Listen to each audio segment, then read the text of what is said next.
So to proceed with that, it's strictly on the finance part. It's page 3 of the bill. We're dealing with a fee that's $200 for a state program and local program. That was set up as original $100 for the state program, which is what they charge, and $100 for the local program. And so what we decided to do in the bill is, if we're going to combine these two and take the federal permit and use that as the basis, because that's the more extensive one, then we're going to allow them to charge $200, but $100 will go to the state as usual. The other $100 will go to local to administer it, but they won't actually be issuing a permit. The second one is on page 4, right at the very top. This deals with what's called grading permits, and what's called the National Pollution. The NPDES permit, which is the federal program permit, they created what's called the NCGO1, which is the erosion control permit itself, and that in itself is a grading permit because that gives permission to disturb the land.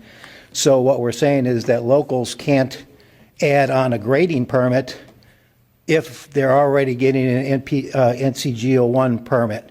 Basically, we're doing the same thing and currently charging 2 fees to accomplish the same thing. What we're doing is narrowing it down to 1 and then charging the 1 fee. So the local government will not be allowed to charge a fee for grading if they already are getting an NCGO1 grading permit from the state also.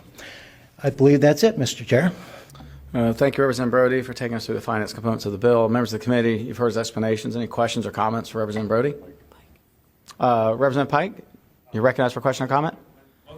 Okay, I think Winslow may have got ahead of you. Nope, he's deferring to you. Okay, I'll hold that thought. We'll make sure. Is there anyone from the public speak on this? Oh, Representative Butler, you're recognized for question or comment. Thank you very much, Mr. Chairman. I just understand that this, just so we're clear, this bill does limit local authority in terms of these permits.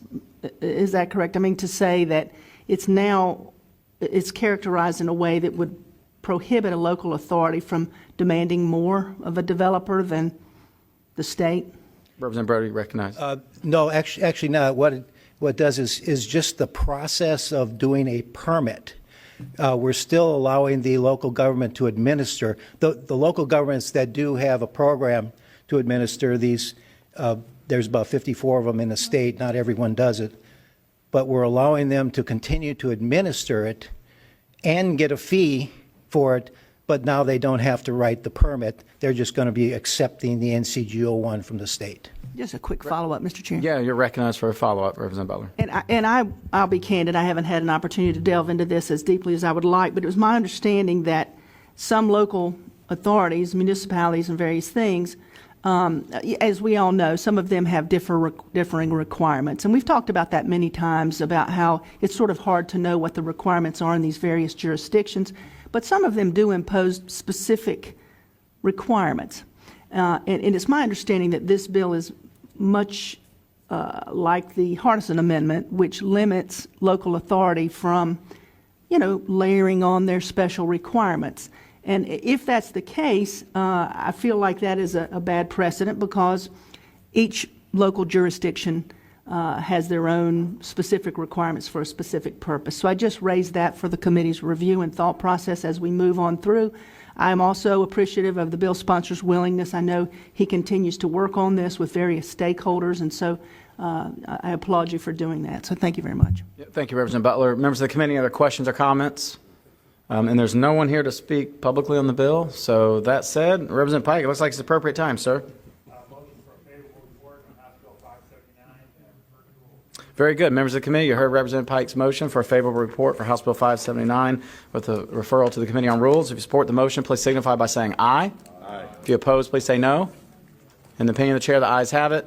The ayes do have it. The bill moves ahead to rules. Thank you, Representative Brody. Thank you, congratulations. Mr. Chairman, committee. Members of the committee, that completes our business this morning. Thank you for attending. We're adjourned.